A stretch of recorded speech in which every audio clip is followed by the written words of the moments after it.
সংবাদ মেলৰ সম্প্ৰচাৰ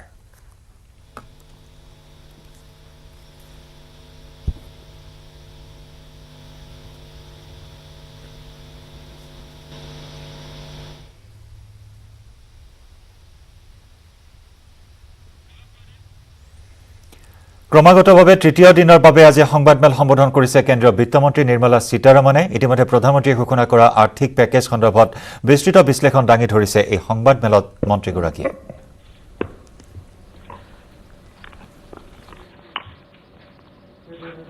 I'll draw your attention to the speech given on the 12th by the Honorable Prime Minister, who, referring to Atmanirbhar Bharat, had spoken about supply chain reforms and how technology-driven systems should work, and also how the demography will have to benefit from it. So deriving from all this, today, the third tranche of announcements which are being made is focusing on agriculture and allied activities. Agriculture, fisheries, dairy, animal husbandry, and allied activities.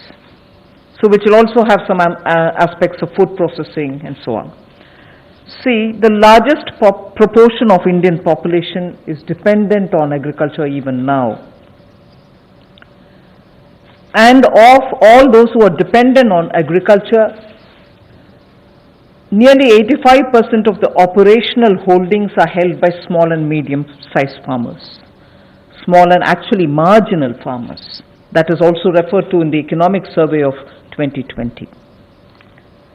However, it always goes to the credit of the Indian farmers who, against all adversities, be it of the monsoon or sometimes unwanted drought or some crop pestilence, in spite of all that, Indian farmer has always stood up to the challenge, endured a lot, and made India reach certain global benchmarks.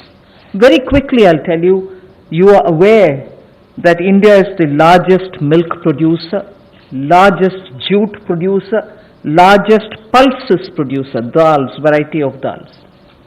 It's also the second largest in global numbers, second largest in the production of sugarcane, in the production of cotton, groundnut, fruits, vegetables, and also in fisheries. India is also third globally placed in the production of cereals. So really, Indian farmers have really endured but made sure that his holdings may be small, but he would give us the highest yield. So today, we want to show you some of the slides also. Very quickly, without spending much time, I'll tell you what kind of support systems that we had established during the lockdown period. So that, as you are aware, keeping all the respects for social distancing and also ensuring all kinds of preventive measures are taken during the lockdown. It goes to the credit of our workers in the fields, our farmers, the peasants and the marginal farm landholders, that they almost concluded the Rabi crop harvest.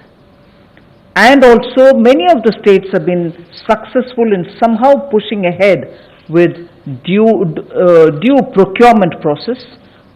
The crops have been largely procured in the wheat and the rice growing areas. The process is ongoing, but it goes to the credit of our rural population.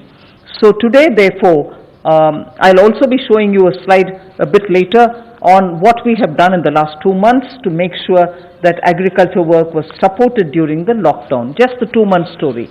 But otherwise, post that, I'd like to highlight what are we announcing today for supporting agriculture and allied activities. I'll be announcing 11 measures, and from among them, 8 of them relate to strengthening infrastructures, strengthening capacities, building better logistics, and so on. So 8 of the 11 relate to such things where government allocates money, activities will be undertaken in such a way that very quickly we can ramp up on storage capacities, logistics and so on. The rest 3 today of the 11 will pertain to governance and administrative reforms. So that's the picture I'd like to put before you. But before we go to the slides, in Hindi.